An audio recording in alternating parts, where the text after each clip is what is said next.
Anxious girl, who is my love? But could you not believe my love? Can you doubt my reaching out? Does not your own heart swell and start? Each day my love grows sure and strong, sure and strong, sure and strong. For you, my sweet and softened rose, a mighty chorus sings a song, symbol of our hearty love.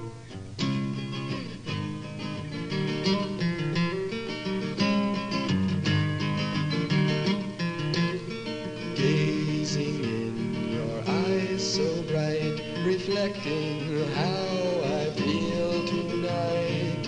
Hold your hand, understand just what real love means to a man. Oh, my love, oh, my love, oh, my love, oh, my love, as gentle as a baby's sigh, I sing for you this lullaby, symbol of our quiet love, symbol of our lovely love. We're getting to the time of the evening with the speeches. That's upon us. Great, all of the people that are sitting at the table. So I'd like you to take a moment to look in the eyes of everyone sitting around and click glasses with them as well. And when I think about this, I think about all of the care that has gone into every little detail that has made this event what it is today. And when I think about the care that has gone into this, it reminds me that frequently the world is not very caring, and that this is a very special moment because of that. It reminds me of the story of a great old rabbi who had been praying at the Western Wall in Jerusalem for years and years, and who, after 20, 30 years of daily prayer, is approached by journalists to interview him about what has been accomplished. And he is asked the question, so what do you pray for? And he says, in the morning when I pray that there should be no more war. And they say, but then you go home and then you return, I guess after lunch, and then you pray for more hours afterwards. What do you pray for then? And he says, in the afternoon, I pray that we should get rid of all famine and disease. And the journalists look at him and they say, so how does it feel after 20 or 30 years of daily prayer? After doing that, how does it feel for you? And he answers, I feel like I'm talking to a wall. To a wall I'm talking. So this is in deep contrast to the norm, right? And it's a term of caring, of intentionality. There's not one twist tie that hasn't been touched by my daughter. But it would be silly for me to say that it's just Rebecca and Sam who have done this. My wife, Janice, the rabbi, the venues, all of the people who've helped prepare this, and your contribution from your arduous travel, the jet lag. We put up a board for a foam core for the map of the world to see how far people have come to do this. And this is a testament to Rebecca and Sam's friendship with the world. Sam and I go back a really long way, as most of you know. We met when we were 11. I was trying to work it out. I think it was 1991, maybe 1990, in Bournemouth School, which was our high school. We started there, and where we met many friends, many of whom are here today, which is great. So we were typical sporty teenagers.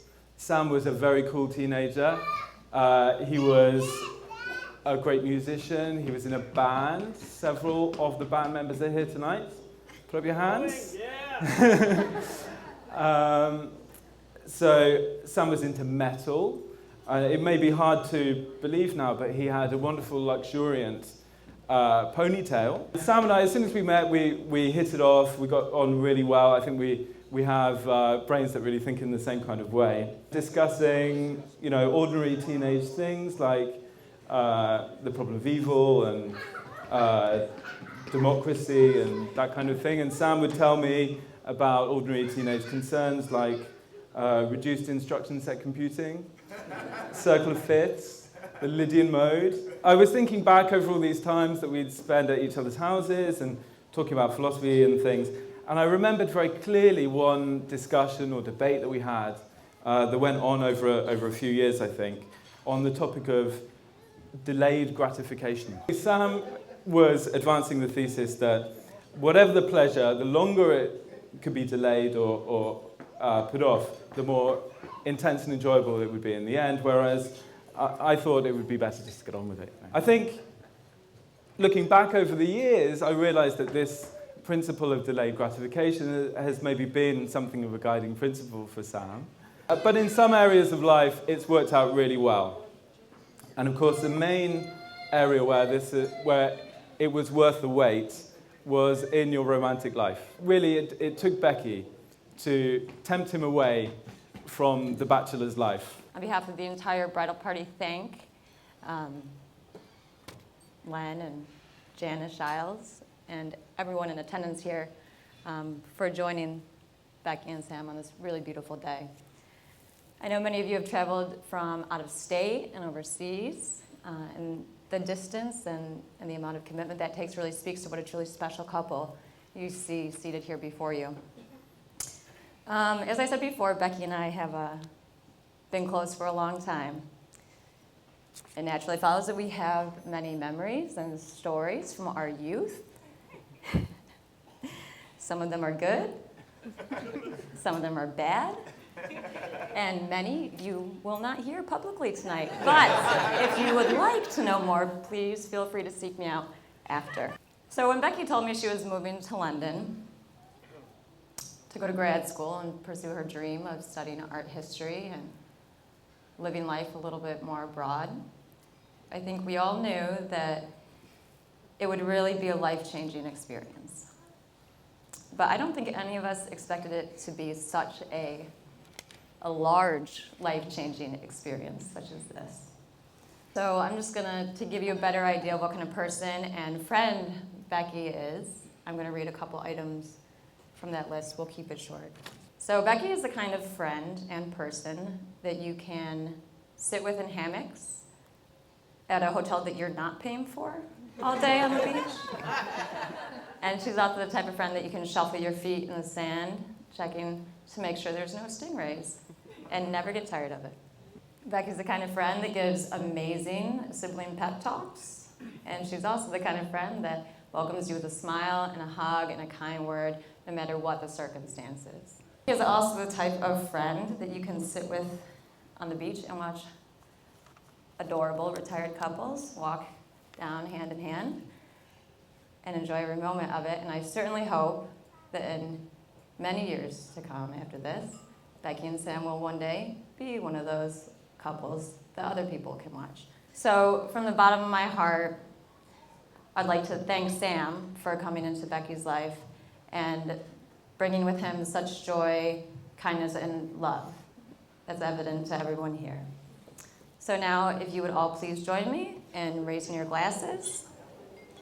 To Rebecca and Sam, I love you both so much. May your futures together be filled with laughter, love, and many, many, many happily ever afters. It has been said that a good speech has a good beginning and a good ending. But in a great speech, those two are as close together as possible. So I'll do my best to live by that maxim. I would like to, on behalf of myself and my wife, Becky, I would like to welcome you all. It makes us so happy to see all our friends and family here. Now, it is traditional in the groom's speech to give many toasts. So I ask you please to ensure that your glasses are charged and ready. For those of you who made the most of your college education, you may recognize this as an elementary form of drinking game. Each time I give a toast, you drink 2 fingers of champagne, and everyone wins the game. It's that easy. I'd like to begin by saying a few words about Len and Janice, my parents-in-law.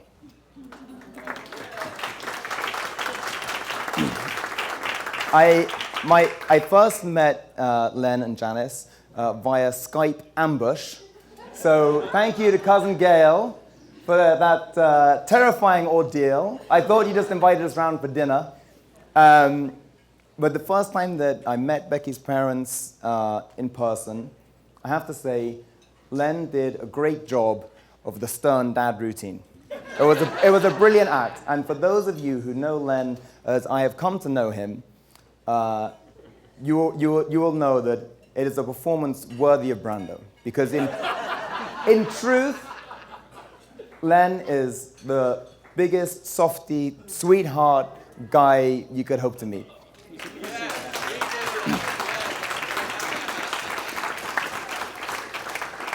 Len and I have a lot in common. We share a love of philosophy, of music, of shooting pool, of making terrible puns. We also have in common the extraordinary good fortune to have married extraordinary women.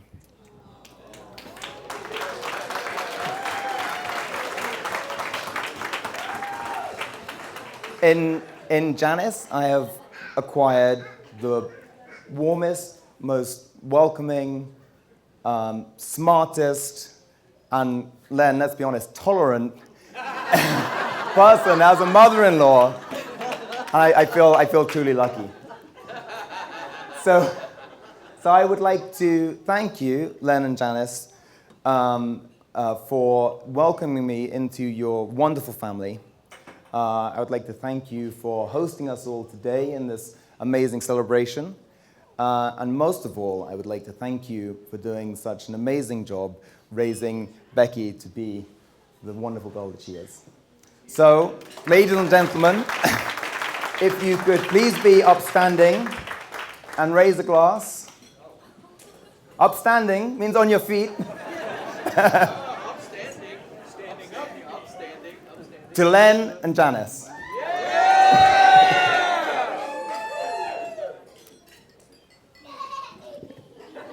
It was a hit, apparently.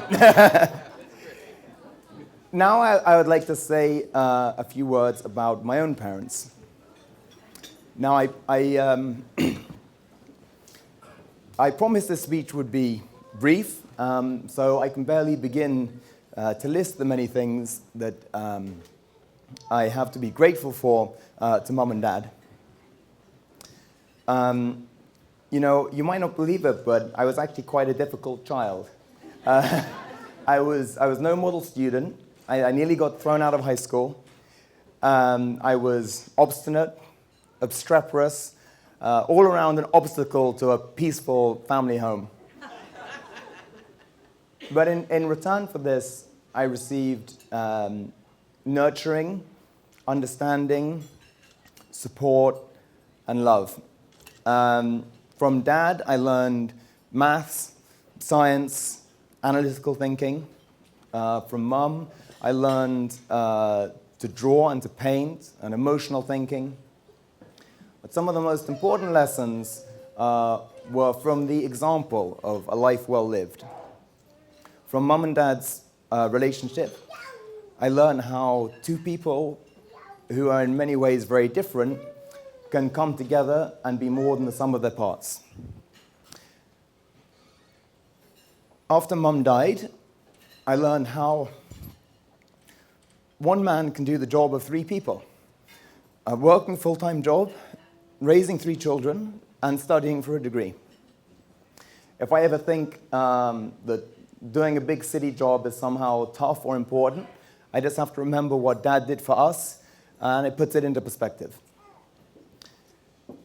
So, I guess the most important thing of all that I learned from my parents was the true meaning of unconditional love. If I can be half the parent and spouse, then I'll be doing just fine. So, if you could please be upstanding once again and raise your glass to Penny and Peter. We are blessed to have with us today so many of our friends and family who have traveled so far to be with us. But unfortunately, there are some that cannot be with us today, and there are those who are sadly no longer with us. So, if you could please be upstanding and raise a glass to absent friends and family.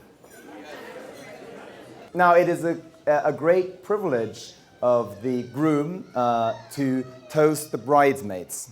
Now, I could tell you how glamorous and stunningly elegant these beautiful women look today, but you can see that for yourself without me pointing it out. So instead, I'll tell you this. Becky has accumulated as friends such charming, talented, adventurous, supportive friends as she truly deserves. And not to forget, the man of honor, David, over here, who is surely the loveliest 6'3" bearded man I know. So thank you, all of you, for supporting Becky today and always. You've done an amazing job. So if you could please be upstanding once more and raise your glasses to the bridesmaids and maid of honor and man of honor. To those guys. This is pretty. Okay. Now, I must mention my own guys, who I have to say are really the best bunch of pals that, you know, any guy could possibly deserve. And any of my groomsmen would have been preeminently qualified to be my best man. But I had to pick John, and I'll tell you the simple reason for this. It is well known that John suffers from a rare medical disorder that renders him prone to outrageous lying. He can't help it. So I know I can rest assured that if later on he tells you any confabulated stories of how I was an idiot and embarrassed myself, you'll know none of it is true. I would like to tell you a little bit about how I met Becky. So, to set the scene, I was young-ish, single, footloose, living the true bachelor lifestyle. And my buddies Nick and Pablo and I were throwing a house party for some friends that we'd met that day. And it just so happened that Becky had been introduced to Nick by our friend Amanda Hale. And it just so happens that Becky had recently moved to London and dropped by our little party. And it just so happened that Becky hadn't yet figured out that in London the tube stops running around midnight, so she ended up being something of a captive audience. We hit it off straight away. We talked all night. She showed me pictures of paintings that she had made, and I have to say I was very impressed. Here was a girl who was not only beautiful and smart, but also tremendously talented. And there was something that I said to Becky that night, which I still remember and in fact have often reflected upon. We were talking about relationships and looking to meet someone, and it's funny that Len mentioned before about different things you should look for in a person, which is absolutely true, and we were talking about just that. I said, when you're looking to meet someone, I think people have an idea in their head of some kind of checklist of things that they look for, and some of them are more important and maybe some of them are less important. You might look for someone with a good job, a good education, a good family, such and such height, such and such hair color, taste in music, and so on. But maybe when you meet the right person, they don't necessarily tick all of those checkboxes, but maybe they tick a box that you didn't even know was there, and somehow it's just right and it works. And when I said this to Becky, I was really thinking a subtext along the following lines. You might have an idea in your head of who your dream guy is going to be, of Mr. Right, and he probably has 20/20 vision and flowing locks of hair, but you really need to look past that stuff. But now I turn it around, I think about it the other way, and I think about Becky. Now, Becky is beautiful, check. Becky is smart, check. Becky makes me laugh, check. These are all things that I knew I was looking for. But how about this? Becky encourages me to reach for my goals. Becky challenges me when I'm being unreasonable, and she doesn't back down. Becky introduced me to the joy of hosting friends and family. Becky introduced me to American dental care standards.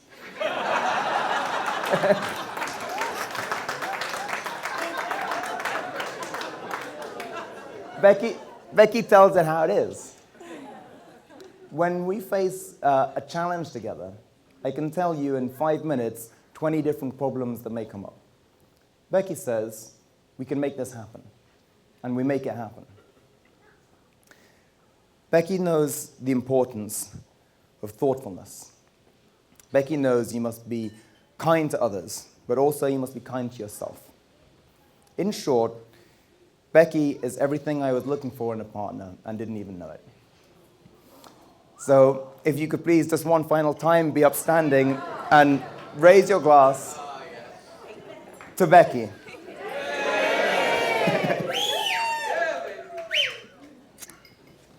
Thank you. I would not be standing here today without all of the love and support of my parents. Mom and Dad, I love you. Thank you for welcoming Sam and his family into our own. But I also wanted to thank you personally for being here today. I know many of you have traveled far to be here, and for the majority it meant making huge efforts. And so we appreciate this more than can be said. Weddings can only be true celebrations when the people you love are there to share it. And it means the world to us to share this day with all of you who have blessed us with so much love. Thank you. Thank you to all of my girls. You have been as close as sisters at various stages of my life. Without you, nothing would have been half as much fun, and it wouldn't be a party tonight without you. So thank you. And special thanks to all of who have helped with pulling together the last-minute details. Autumn and Rana for catering to my crazy whims. Autumn would know all about crazy whims. And Amanda for keeping my head in check. Dave for putting together the gorgeous photos on our guest book table. Thank you so much for that. Dan for the website, as Dad mentioned. And Rachel for helping with all of the special finishing touches for today. And Brenda, like Knight Rider, showing up every time we needed a spare set of hands, wheels, or local advice. Special round of applause for Brenda.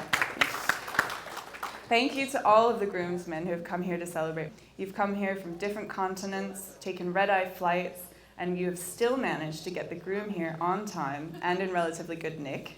My marriage to Sam is not only special because I've gained a partner in love and life, as well as a partner in crime that I'd always hoped for, or perhaps in this case, the only criminality that we're guilty of is really bad jokes. But because I've also gained the most wonderful family.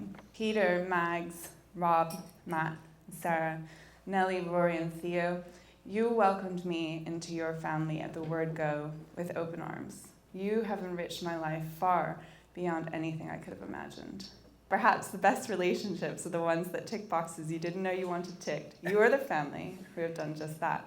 Gracious, loving, generous, kind, thoughtful, intelligent, and spirited.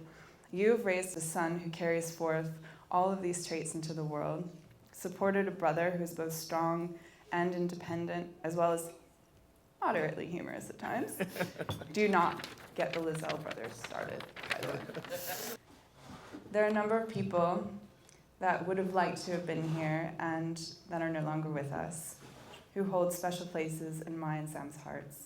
My grandparents would have loved to have been here tonight. I feel an special affinity with my grandmother, Judy, and I think in some ways we were probably very much alike. And so I'd like to make a mention to them. There are photographs of them out there. To Sam's wonderful Nana Daisy, who I had the pleasure of knowing and meeting and being with the family, was a great joy for me. And Sam's mom, Penny, who I never had the chance to meet, but I think I would have really loved. And I really feel her presence in every interaction with the Lazell family.